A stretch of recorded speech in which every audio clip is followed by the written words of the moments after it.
আমাদের সংস্কৃতি, আমাদের সংস্কার সর্বদা থাকবে আমাদের সাথে। ভারতের মহান গ্রন্থ আর কাব্যের সম্পূর্ণ সংকলন। সাবস্ক্রাইব করুন তিলক। রাজন, আপনি মহেশ্বরের যজ্ঞ করুন, যিনি সমস্ত অনিষ্টের নাশ করে থাকেন।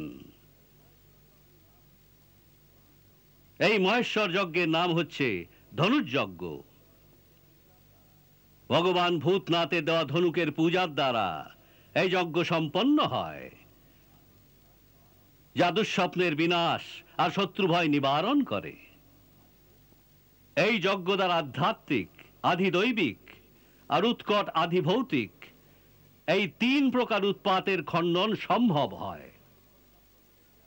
যদি এই যজ্ঞ সফলতাপূর্বক সম্পন্ন হয়ে যায়, তাহলে সমস্ত সম্পদের দাতা শঙ্কর ভগবান প্রত্যক্ষ দর্শন দিয়ে এমন বর দেবেন যাতে জরার মৃত্যু দুয়ের নিবারণ হয়ে যায়। হ্যাঁ, শঙ্করের দেওয়া ধনুক, কিন্তু তা আছে কোথায়? আপনি হয়তো জানেন না, অথবা মহারাজ উগ্রসেন বলেননি হয়তো, যে ওই ধনুক কিছু পুরুষ ধরে মথুরা রাজকুলের কাছে আছে। ও আপনি গুপ্ত কোষে পাবেন।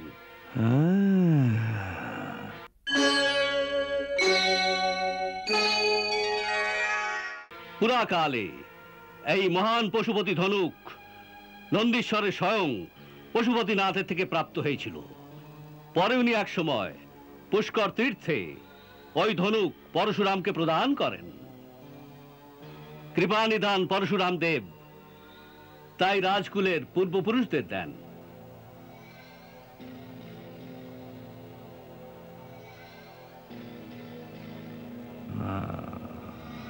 ত্রিপুরারি ওই ধনুকের দ্বারাই ত্রিপুরাসুরের বধ করেছিলেন। রাজন, এমন দুটি ধনুক ছিল, এক ত্রেতা যুগে রাম দ্বারা ভঙ্গ হয়েছিল, আর এক মথুরা রাজকুলের কাছে আছে। যদি এই ধনুকের পূজা নির্বিঘ্নে করেন, তবে আপনার কখনো অনিষ্ট হবে না। এই যদি শব্দের প্রয়োগ কেন করছেন আপনি?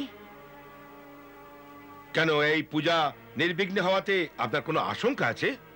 না মহারাজ, কারণ এই ধনুক এত কঠোর যে মহাবলী শেষ নাগ, সূর্য আর কার্তিকও বাঁকাতে পারেন না।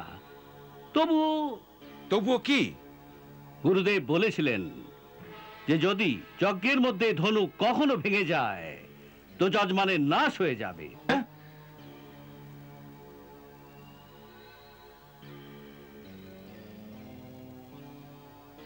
কিন্তু উনি এও বলেছিলেন যে নারায়ণ বিনা এই ধনুককে কেউ ভাঙতে পারবে না। তাই আমার যজ্ঞের সফলতা সম্বন্ধে কোনো আশঙ্কা নেই। মহারাজ, আমার পরামর্শ এই যে আপনি এই মহান যজ্ঞের অনুষ্ঠান দৃঢ়তাপূর্বক করুন। আপনার বিজয় হবে মহারাজ, অবশ্য বিজয় হবে। আর আমি তো বলছি মিত্র, যে ওই স্থানেতেই আপনার সেই শত্রু কৃষ্ণকেও ডেকে আনুন।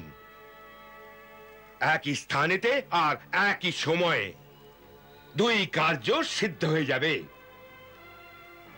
আপনার বর সিদ্ধি আর শত্রুর মৃত্যু। কিন্তু ওকে ওকে কোন বাহানায় ডাকবো? যজ্ঞের বাহানায়। আপনি যে এক মহান যজ্ঞ করতে যাচ্ছেন, সেই এক মহান উৎসবের উল্লেখ করুন। আপনার আশপাশের রাজাদেরও নিমন্ত্রণ পাঠান। মথুরার জনতা এই ধার্মিক কার্যকে দেখে খুব প্রসন্ন হয়ে যাবে। আর আপনি রাজ্যের বীর যোদ্ধাদেরও ওখানে নিমন্ত্রণ করুন, যাতে ওরা আপন আপন বীরত্বের প্রদর্শন করতে পারে। আর সেই বাহানায় কৃষ্ণকেও ওখানে ডেকে পাঠান, যে গোকুলে কালীয় নাগকে হারিয়ে আর গোবর্ধন পর্বতকে উঠিয়ে যে ও বড় বড় বীরত্বের প্রদর্শন করেছে, সেই জন্যে ওকে এই রাজ্য উৎসবে সারা প্রজাদের সামনে সম্মানিত করা হবে।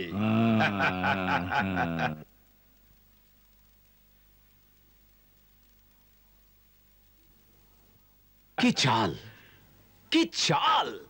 ব্যাস একবারও আমাদের জালে স্বয়ং ফেসে যায় তো উৎসবের দ্বারে দাঁড়িয়ে থাকা আপনার হাতিকুবল্লপীর ওকে কুচলে দেবে।